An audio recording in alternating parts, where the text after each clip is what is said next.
Outlaw motorcycle gangs, once symbols of rebellion, brotherhood and raw horsepower, are now at a crossroads. From dusty highways of Australia to the neon-lit streets of America, bikie culture is shifting. But where is it heading, and who's riding next? Welcome to our last OMG, Outlaw Motorcycle Gangs of Australia, and Episode 7, What's Next for Aussie Bikies? The changing face of Australian bikie gangs. Once upon a time, outlaw motorcycle gangs in Australia stood for something more than just chrome and leather. They were tribes, brotherhoods, rolling symbols of loyalty, defiance and freedom. But now something has shifted. You ask, what's next for bikies? Well, it starts with what's already changing. The old guard is fading. The new members, they're younger, sharper, and let's be honest, not in it for the legacy. Loyalty has been traded for profit. Patches are becoming portfolios. Internal fractures are splitting clubs that once swore blood oaths. The spirit of camaraderie is cracking under the weight of ego, greed and side hustles. Turf wars? They're still out there, but the war isn't on the streets. It's within the clubhouse walls. Law enforcement's adapting too. Instead of targeting entire clubs, they're zoning in on co-offending networks, those tangled webs of bikies, wannabes, entrepreneurial criminals who move drugs, guns or money like chess pieces. It's not just about who wears the patch anymore, it's about who pulls the strings. And the tech's catching up. Police surveillance now dips into encrypted chats, financial tracing, even AI-powered pattern detection. The romanticised image of the biker roaring down a sunlit highway is being overwritten by court documents and forensic audits. A quote from a former patched member sums it up. He said, "It wasn't about the patch anymore, it was about the payout." This isn't just a cultural shift, it's an existential one. The outlaw mythology is under threat. The question isn't just what's next for bikies, it's whether the soul of the movement can survive the mutation. So buckle up, because this is only the beginning. Women in the ranks. Let's shift gears. When you think of bikie gangs, leather, noise and hypermasculinity come to mind. Women? They're often cast in the shadows. The hang-arounds, the moles, the property, a harsh label still used by some clubs. But that's where it gets interesting, because beneath the worn stereotype, the story is changing. Historically, women involved in outlaw motorcycle gangs in Australia have been kept out of the formal patch system. No voting rights, no seat at the table, often subjected to control, abuse and silence. Yet paradoxically, they've always been there, running logistics, washing money, protecting secrets, playing roles in enforcement without ever being allowed to call the shots. But what if that changed? Right now, there are whispers.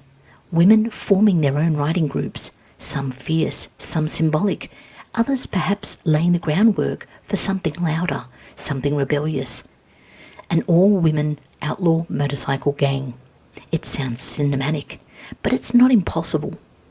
Imagine it, fierce loyalty, defiant purpose, chrome and command, a sisterhood forged in shared trauma, bound by rage and resilience, not just riding in support, riding to lead. One researcher called it counter-rebellion. Women taking the outlaw label and reshaping it, turning a historical misogynistic system into a symbol of female defiance. And law enforcement is watching carefully, because when power structures shift, unpredictability follows. Now let's not over-romanticise it. Women in gangs are often both victims and perpetrators. There's a real danger in coercive recruitment and cycles of violence that mirror domestic abuse. Some are lured in by love, others by power or protection. But once inside, many can't leave. Still, something's stirring. Cultural change, a breakdown of old hierarchies, clubs fractured by ego and greed.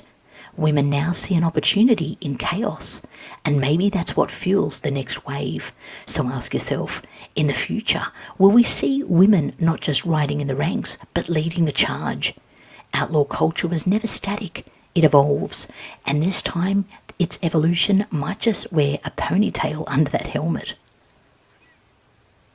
Australia versus America, a tale of two cultures. Let's hit the highway and cross oceans, because the bikie world isn't confined to Australia, it's global. But the rules, the rituals, the consequences, they change drastically depending on where the wheels touch the road. In Australia, outlaw motorcycle gangs are fractured, gritty, often hyperlocal. Clubs pop up around suburbs, towns, fringes. They're protective, rebellious and deeply tribal. Loyalty runs hot but also short. Internal betrayal, patchovers and revenge violence aren't rare. It's a battleground of shifting alliances. Now look at America. Over there, outlaw clubs are empires. The big four dominate the terrain. Hells Angels, Banditos, Outlaws and Pagans. These aren't just biker crews, they're organised syndicates with decades of power plays behind them. Chapters span coast to coast, stitched together through rituals, fear and ironclad hierarchy. In Australia, resistance to the US influence has been fierce. Clubs reject overseas domination.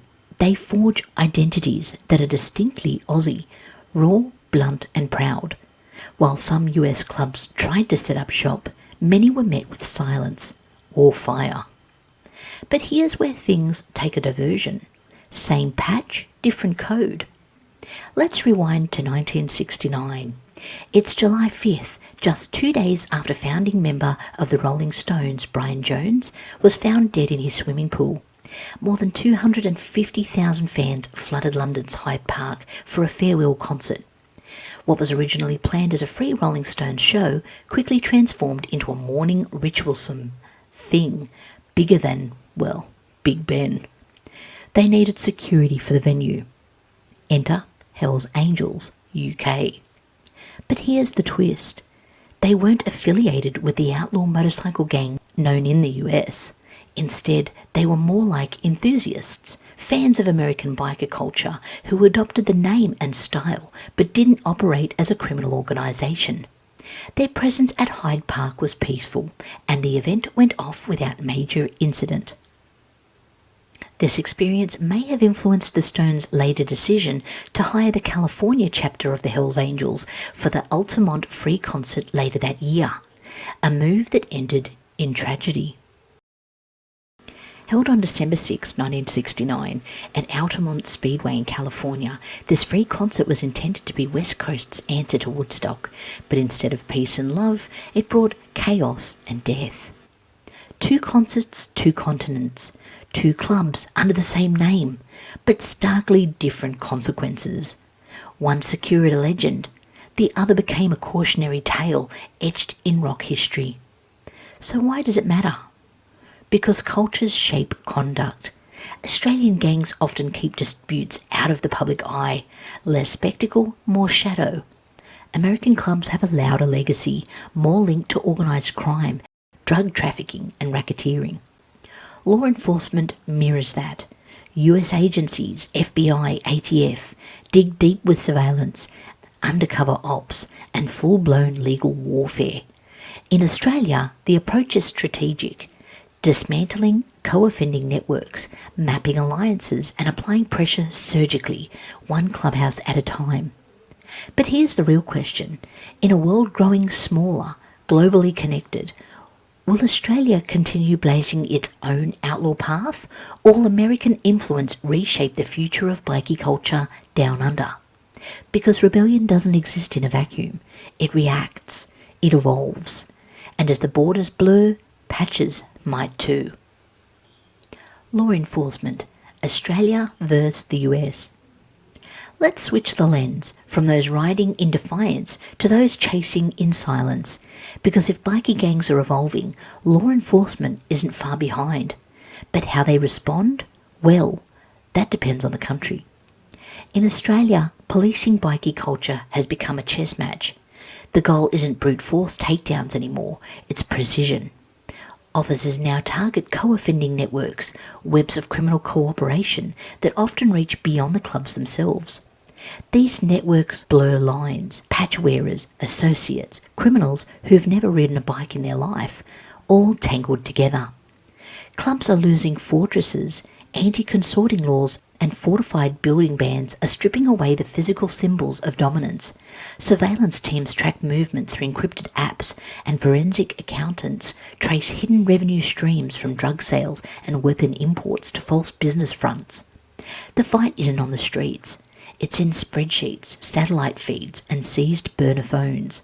Now flip the coin. In the United States, law enforcement treats outlaw motorcycle gangs like domestic organised crime syndicates. The FBI, ATF, DEA all have task forces. Their approach is infiltration. Long-term undercover agents earn trust, wear patches, and gather intelligence from within. And when they strike, it's surgical. Racketeering charges, drug trafficking, weapon violations, all wrapped in indictments designed to dismantle entire chapters. One case saw federal agents embedded in a Hells Angels chapter for 2 years before arrests were made. 2 years of living the life, earning the patch, risking their safety every single day. Despite the operation called Black Biscuit not being a full success, there were 50 arrests made, and the police did learn from his time undercover. American law enforcement also leverages the RICO Act, a sweeping tool that treats gangs as criminal enterprises. Convictions under RICO don't just put members in jail, they allow seizures of property, clubhouse closures, and wipe out bank accounts, bikes, and even intellectual property tied to logo and names. So how do these approaches compare? Australia focuses on disrupting crime with surgical cuts, removing key players while leaving clubs to rot from the inside. The US aims for decapitation, high-impact prosecutions that obliterate entire structures. Both have strengths, both have gaps, and both ask the same question. If clubs evolve into digital networks, encrypted and untouchable, how do you stop the crime without chasing ghosts? Because the future isn't just physical. It's digital, decentralised, and faster than ever. So, will enforcement keep up, or will the outlaw world outrun its watchers again? Digital bikies and the year 2050. Alright, time to rev forward into the unknown, because the future of bikies may no longer be built in chrome and leather. It might be coded. Picture this, the year 2050, the roar of engines is a whisper, replaced by electric hums and biometric whines. Clubs no longer meet in greasy garages. They connect through encrypted virtual clubhouses laid in the metaverse, visible only to those with the right keys. Biker patches, NFTs, verified, unique, tradable. Your rep isn't just how many fights you've won, it's how many blockchain transactions you've survived. Motorcycles themselves? AI-enhanced machines with adaptive torque, auto-targeting cameras and self-healing tyres. Rival clubs don't brawl in car parks anymore. They cyber-hack each other's ride systems to store movement and intercept route data. Drug dealing? No more handoffs behind roadhouses. Now it's crypto laundering through decentralised markets with QR-coded delivery drones buzzing over treetops. And recruitment? It's gamified. Young rebels are lured in via immersive VR trials, digital rides through wastelands that simulate danger, loyalty tests and club culture. Fail the simulation, you're ghosted. Pass it, you're in. And maybe you'll never see a clubhouse in real life. Law enforcement, still catching up. Surveillance now means AI scrubbing the dark web for mentions of club slogans or coordinates hidden in digital graffiti. Officers wear augmented reality visors with facial recognition overlays, scanning crowds for patch ghosts, people who may never wear one physically but still belong. But here's the eerie part. What happens when outlaw identity becomes completely virtual? When rivalries are waged in code, when honour lives not in leather but in hashtags? Could a biker war erupt across the globe without a single gunshot, just a power outage caused by a mass cyber attack targeting enemy club territories? A digital future doesn't mean the outlaw spirit dies, it just mutates. Because at its core, bikie culture isn't about the bikes, It's about the rebellion, the refusal to conform, the hunger for control in a world trying to tame you. And no matter the tech, rebellion always finds a highway. So in 2050, or maybe a little later, when the engines run silent and the clubs wear virtual skins, remember the outlaw ride never ends. It just gets harder to trace. From patched up beginnings to encrypted futures, the outlaw motorcycle world isn't just changing, it's transforming. We've seen the brotherhood unravel into business deals, loyalty swapped for crypto codes, women rising from the shadows, not just riding pillions, but steering the revolution. We've tracked the cultural clash between Aussie grit and American empire, and asked why two clubs with the same name can carry radically different legacies. Law enforcement?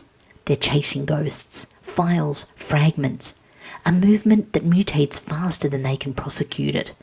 And the future? Well, 2050 isn't chrome and chain anymore. It's silent bikes, virtual clubs and gang wars fought in code.